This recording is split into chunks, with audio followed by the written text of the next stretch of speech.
Hello la famille, c'est Ubuntu.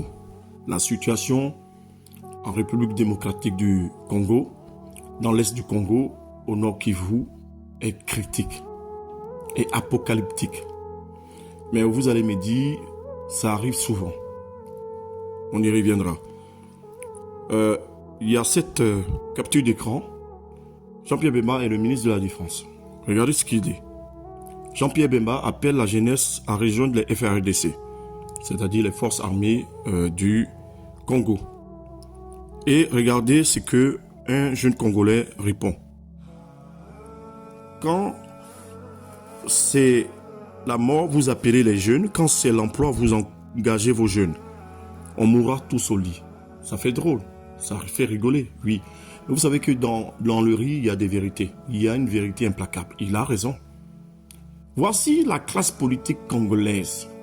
L'élite corrompue, politico-militaire, qui est en train de se gaver et le peuple est en train d'en baver. Et là, lorsqu'il s'agit du sacrifice, on demande aux gens de venir. Or, vous êtes là. Vous ne foutez rien. Vous êtes des misérables. Vous êtes des minus, des minables. Vous êtes des voleurs. Et là, vous n'avez rien foutu.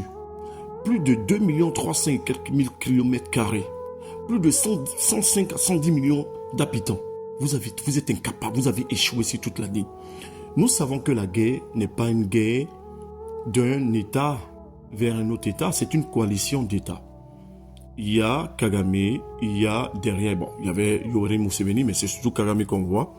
Et il y a qui? Il y a les mercenaires de l'OTAN, il y a l'OTAN, il y a les États-Unis, il y a la France, la Grande-Bretagne, etc. Et il y a d'autres pays à côté qui en profitent aussi. Donc c'est une coalition internationale.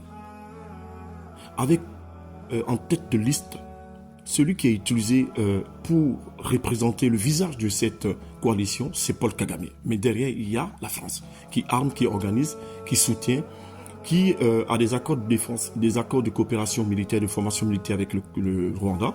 Il y a l'Union européenne qui achète des ressources que le Rwanda n'a pas, donc que le Rwanda va piller à côté pour les donner à l'Union européenne et aux multinationales européennes et occidentales. Voilà. Donc face à cette histoire, il est important d'avoir une vraie classe politique patriote, pas les pantins.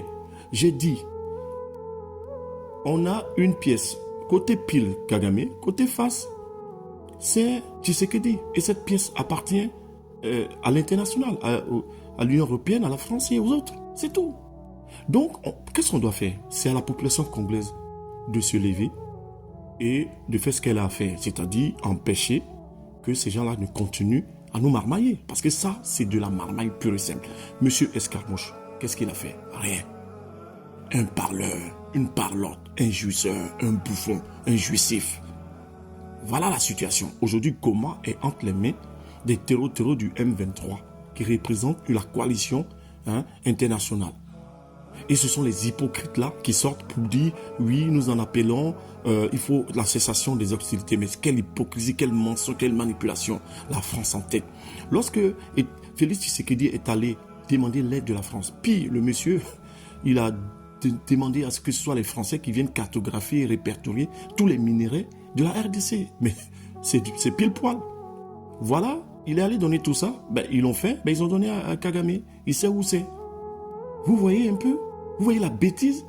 Non, c'est la même chose. Tshisekedi et Kagame là, sont en train de jouer avec le peuple congolais. Donc le peuple congolais doit faire des manifestations pour faire chuter. Et comme je l'ai dit ce matin sur un panel de nos frères du Congo, je leur ai dit, arrêtez avec vos histoires de démocratie. Lorsque vous n'aurez plus de territoire, on verra bien comment vous allez pouvoir exercer cette histoire, cette fantoche, cette fantasmagorie de démocratie. C'est de la poudre, c'est de la merde. Ouvrez les yeux, bon sang. Vous êtes en train de perdre la partie du territoire, une partie du territoire. Vous êtes en train de perdre Goma. Vous allez perdre plus que ça bientôt. Donc vous êtes en train de vous attacher pendant que vous perdez une grosse partie du territoire. La démocratie. Laissons Chilomba, c'est-à-dire Tshisekedi, aller jusqu'au bout. Mais arrêtez cette marmaille, cette marmaille faite homme, cette imposture qui est là, cette marionnette. Ce pantin-là ne fait rien. Il faut le chasser. Parce que c'est la révolution populaire qui fait sortir du loup, de la brousse des gens qui sont des vrais patriotes. C'est comme ça que ça s'est passé. Il n'y a pas d'autre solution. Au Burkina Faso, au Mali, au Niger, il n'y a pas d'autre solution. Oui. Sinon, ça va être un coup d'État france-africain et on va mettre quelqu'un là et parce qu'ils vont sentir que le peuple est en train de s'élever, ils vont faire une marmaille, ils vont mettre un gars comme Oligui ou Doumbouya. Voilà. Donc, je vous exhorte vraiment à bouger la famille. Nous soyons tous avec le Congo. C'est des heures tristes. Aujourd'hui, ils vont pas s'arrêter à Goma. Ils vont continuer. Là, c'était le nord Kivu, ça va être le sud Kivu et ainsi de suite. L'objectif, c'est Kinshasa. Voilà. Partagez ce post, s'il vous plaît, la famille.